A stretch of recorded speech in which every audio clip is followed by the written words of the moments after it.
नमस्कार दोस्तों, short and house YouTube channel पर आपका स्वागत है। यह डिक्टेशन रामधारी गुप्ता खंड सेकंड से 100 शब्द प्रति मिनट की गति से है। डिक्टेशन स्टार्ट होगी 5 सेकंड बाद।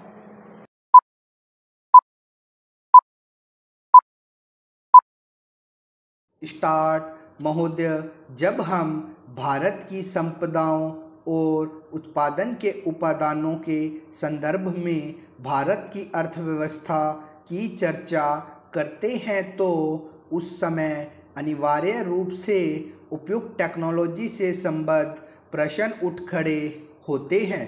इसके लिए कोई निश्चित उत्तर नहीं दिया जा सकता। यह तो अलग अलग उद्योग के लिए अलग अलग होगा। कुछ उद्योग अपरिहार्य रूप से पूंजी प्रधान होंगे। इसका हमारे सुधारों और विदेशी निवेश से कोई संबंध नहीं है।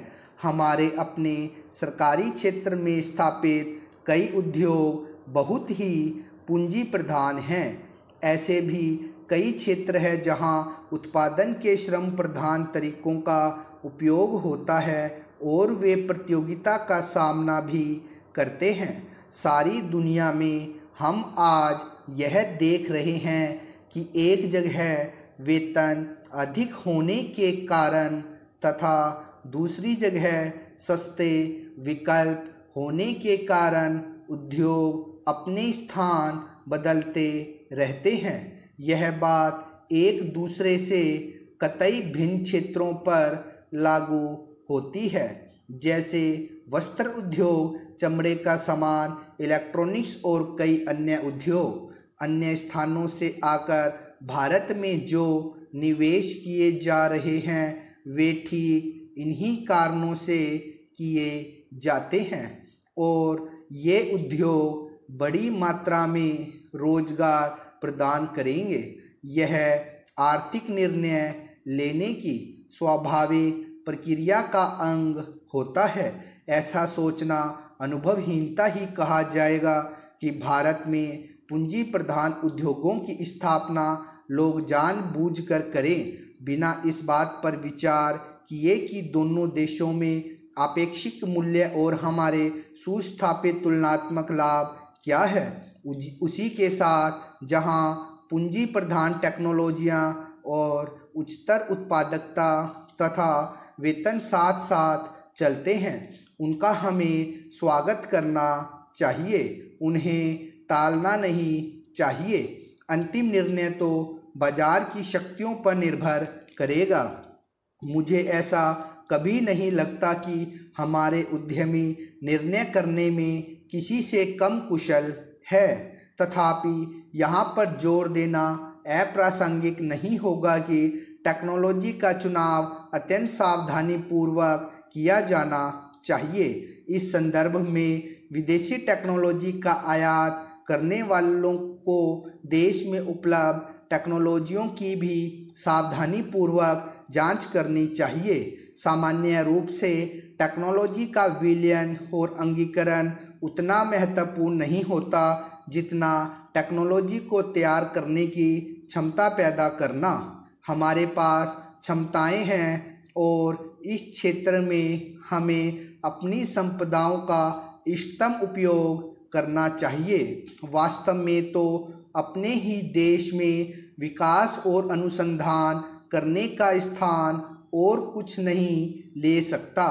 तभी हम प्रतियोगिताओं का लाभ उठा सकते हैं, विशेषकर उस स्थिति में जब अन्यत्र टेक्नोलॉजी में विकास बड़ी तेजी से हो रहा है और उनके पुराने पड़ने की दर भी बहुत ही ज़्यादा है।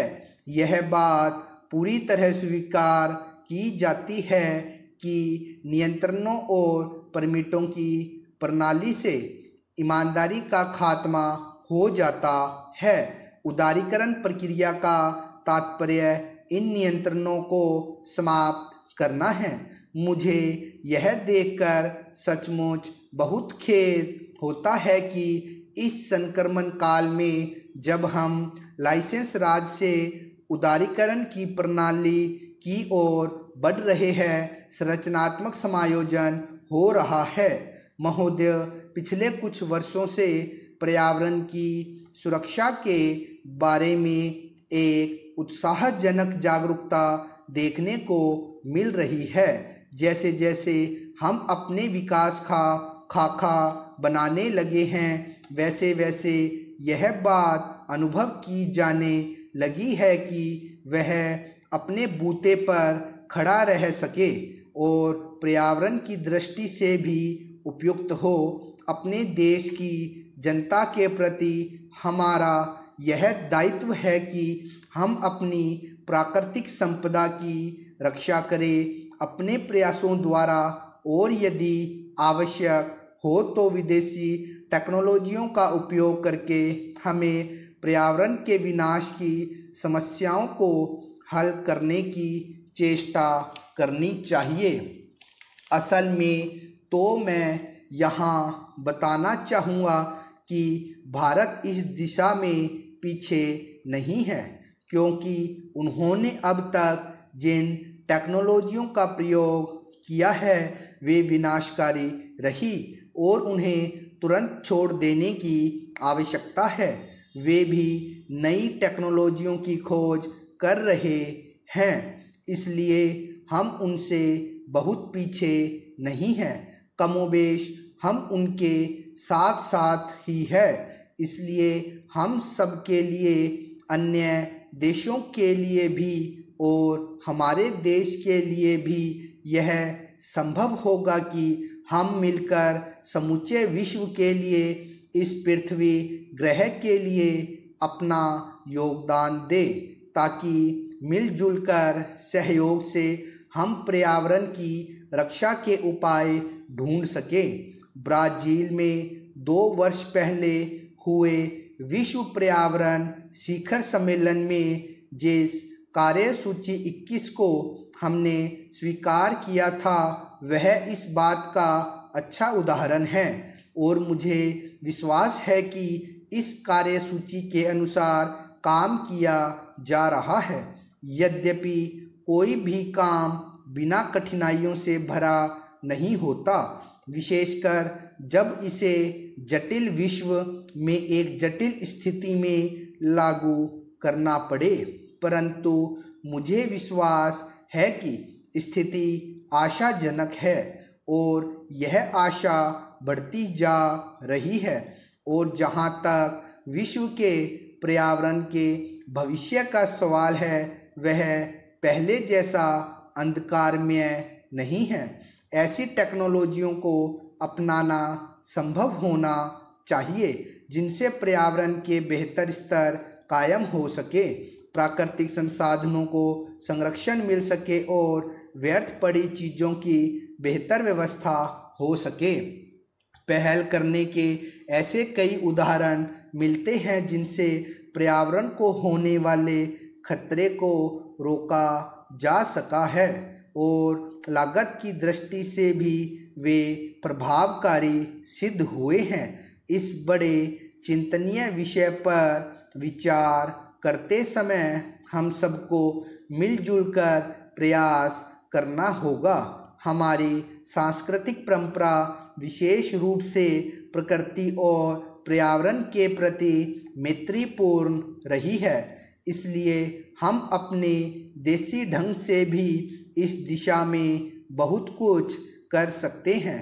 मैं जानता हूँ कि सुधारों का यह मार्ग फूलों की सेज नहीं है, विशेषकर इतने बड़े आकार के एक लोकतंत्री देश में। जिस देश ने भी इस दिशा में चेष्टा की है, यह उनके लिए बड़ा दुष्कर कार्य सिद्ध हुआ है।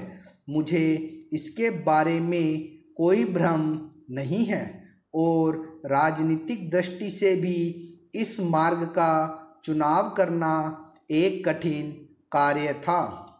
अध्यक्ष महोदय, नई तालीम में मेरी रुचि उसी दिन से रही है जिस दिन प्रातः स्मरणीय पूज्य महात्मा गांधी जी ने इस विषय पर विचार करने के लिए पहले पहल एक सम्मेलन वर्धा में किया था, जिसमें देश के कुछ शिक्षा शास्त्री और राष्ट्रीय शिक्षा से संबंध रखने वाले कार्यकर्ता आमंत्रित थे। उस दिन से इस पद्धति की जिस प्रकार से जांच और प्रगति हुई है, मेरा उससे कुछ न कुछ संबंध रहा है। स्टॉप।